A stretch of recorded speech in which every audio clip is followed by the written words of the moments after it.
GPT Kristus Alfa Omega ngasih. Shalom, saudara. Perjumpaan kita kali ini masuk ke seri yang ketiga dari Ayub dengan tema Kita Sedang Disorot, dari Ayub pasal 1 ayat 6 sampai dengan ayat yang ke-12. Demikian firman Tuhan, Ayub pasal 1 ayat 6 sampai 12. Pada suatu hari datanglah anak-anak Allah menghadap Tuhan, dan di antara mereka datanglah juga iblis. Maka bertanyalah Tuhan kepada iblis, "Dari mana engkau?" Lalu jawab iblis kepada Tuhan, "Dari perjalanan mengelilingi dan menjelajah bumi." Lalu bertanyalah Tuhan kepada iblis, "Apakah engkau memperhatikan hambaku Ayub? Sebab tiada seorang pun di bumi seperti dia, yang demikian saleh dan jujur, yang takut akan Allah dan menjauhi kejahatan." Lalu jawab iblis kepada Tuhan, "Apakah dengan tidak mendapat apa-apa, Ayub takut akan Allah?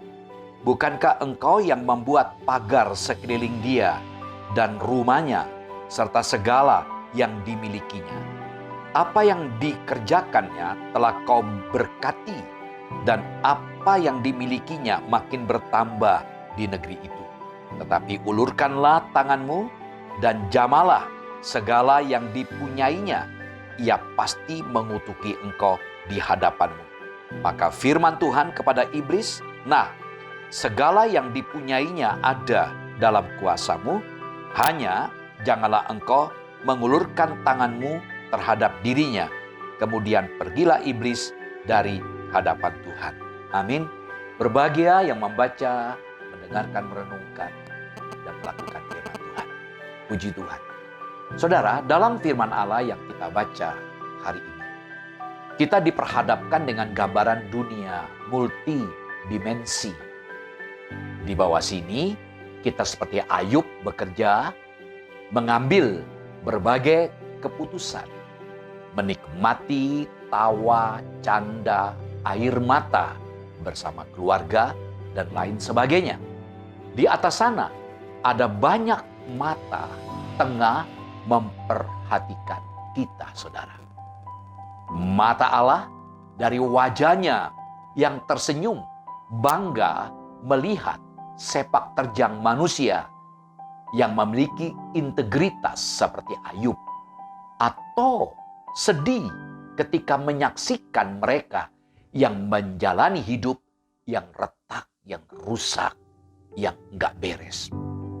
Saudara, sementara itu mata iblis dari wajahnya yang bengis licik, menyeringai buas, ingin melulu Ayub, atau mencengkeram abadi mereka yang sudah membiarkan diri menjadi korbannya. Di atas sana ada diskusi, di mana ayat tadi menjelaskan Allah mengulang kembali. Berarti Allah setuju dengan komentar penulis tentang integritas Ayub dalam Ayub 1 ayat 7 sampai 8. Tetapi iblis tidak setuju. Dalinya, Ayub bukan takut akan Allah, tetapi Ayub pura-pura saja selama Allah memberkati dia, selama Allah melimpahinya dengan berkat. Ayub 1 ayat 9 sampai 11. Saudara, kitab Ayub diawali dengan suatu pertentangan pendapat antara Allah dengan iblis. Nah, saudara, Allah bermegah dengan menunjuk kepada Ayub sebagai hasil ciptaan kasih karunia-Nya yang bersifat menebus. Perhatikan Ayub 1 ayat 8, kata Tuhan tentang Ayub, "Sebab tiada seorang pun di bumi seperti dia, yang sedemikian saleh dan jujur, yang takut akan Allah dan menjauhi kejahatan." Pembenaran ilahi ini bahkan melampaui gambaran yang disajikan, yang diungkapkan dalam Ayub pasal 1 ayat 1. Saudara, tetapi sekalipun penuduh yang memusuhi itu tidak dapat menemukan apa-apa di dalam kehidupan lahiriah Ayub untuk dipermasalahkan. Dia menyinggung kemungkinan bahwa kesalehan Ayub itu berasal dari sikap yang mementingkan diri.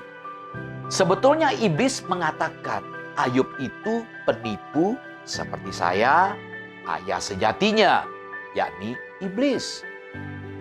Iblis berusaha merampas Ayub dari tangan Allah. Karena itu dia mempersoalkan klaim Tuhan bahwa Ayub telah menjadi anaknya karena kasih karunia penebusan.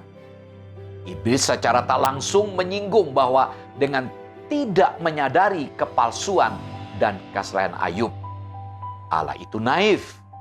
Saudara, sebab siapakah yang setelah diberi segala sesuatu yang ia dambakan beserta pagar pelindung di sekitarnya, tidak akan berusaha agar selalu tampak setia kepada si pemberi? Itu ungkapan si iblis. Serangan iblis terhadap kejujuran Ayub sesungguhnya merupakan serangan terhadap kejujuran Allah itu sendiri. Allah sudah menyuap Ayub yang duniawi untuk bertindak seakan dia itu rohani. Dengan demikian saudara, kesempatan yang diberikan pada Ayub melalui pencobaan ini lebih untuk membenarkan Allah daripada Ayub. Saudara, iblis pada dasarnya adalah provokator. Apa yang dipuji baik oleh Allah pun digugat oleh si iblis. Bagi iblis, sesuai dengan pikirannya, semua kesalehan itu ada pamrihnya. Boleh saja iblis berpikiran demikian terhadap Ayub, tetapi Allah tahu siapa Ayub. Maka Allah memberi iblis kebebasan untuk membuktikan kesalahan Ayub. Tetapi izin Tuhan bagi iblis dibatasi. Artinya, dalam kebebasan yang Allah berikan, Allah memberikan batasan-batasan kepada iblis. Dalam menjalankan rencananya, iblis tidak dapat berbuat sekehendak hatinya untuk mengambil nyawa Ayub, karena Ayub ada di bawah kendalinya Allah. Saudara, hal hidup dan mati ada di dalam otoritas Tuhan, bukan iblis. Dengan izin itu, maka Alkitab menyatakan bahwa Allah superior, jauh di atas segala-galanya. Semua ada dalam pengendaliannya. Ia bisa menggunakan banyak orang, cara, dan alat untuk membentuk kehidupan kita. Hidup kita bukan di tangan orang, juga bukan di tangan kuasa kegelapan, melainkan di tangan Tuhan. Iblis berharap bahwa usahanya untuk menghancurkan Ayub pasti berhasil. Dan ini akan membuktikan kebenaran persepsinya tentang Ayub kepada Allah. Tetapi iblis tidak tahu yang Allah tahu, yaitu bahwa Ayub memiliki iman yang tangguh. Bahkan dengan ujian ini, iman Ayub akan semakin murni. Dari ayat ini, ada satu paradok yang harus kita temukan jawabannya. Pertama, iblis mencobai manusia untuk menjatuhkan Ayub. Sebaliknya, Tuhan tidak mencobai manusia, Ia menguji manusia untuk memurnikannya. Yang kedua, iblis meminta izin kepada Tuhan bukan untuk menunjukkan bahwa iblis bekerja bagi Tuhan.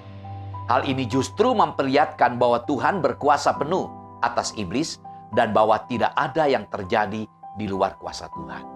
Yang ketiga, iblis berharap pencobaan ini akan menghancurkan iman Ayub. Tetapi Tuhan tahu bahwa iman Ayub dapat bertahan dan malah akan bertambah murni. Saudaraku, seperti Allah tahu siapakah Ayub, Allah pun tahu siapa kita di hadapannya. Tetapi tetaplah waspada, karena kita pun tidak akan terlepas dari pencobaan iblis. Dan dekatkan diri lebih akrab, lebih intim, lebih dekat dengan Allah. Banyak orang berpendapat, termasuk si iblis, bahwa kalau Ayub bisa memiliki kehidupan rohani yang baik dan tentu sangat mudah untuk bersyukur kepada Tuhan, itu karena Tuhan yang memberkatinya. Itu karena kehidupan Ayub mulus, tidak ada pergumulan yang berarti. Pendapat ini logis, masuk di akal. Semua orang bisa bersyukur karena segala hal, baik yang ia alami, namun sangat sulit jika sesuatu yang buruk itu terjadi. Bagaimana kalau semua yang ada pada Ayub tidak ada lagi? Tuhan mengizinkan iblis melakukan sesuatu terhadap Ayub untuk membuktikan bahwa Ayub akan tetap takut akan Allah sekalipun segala-galanya diambil dari hidupnya. Saudara, tatkala kita sedang bergumul atas masalah yang sedang kita hadapi, seringkali kita meragukan kebaikan Tuhan. Karena pada kenyataannya hidup ini tidak semanis seperti yang kita duga. Tidak semanis seperti yang kita harapkan. Dan bahkan mulai kita protes. Seandainya aku memiliki kuasa Allah, aku bisa melakukan lebih banyak tentang hal-hal ini daripada yang kelihatannya dilakukan oleh Allah. Saudara, milikilah iman yang tangguh, yang siap diuji. Selamat bergumul bersama dengan Tuhan. Tuhan Yesus beserta saudara. Amin.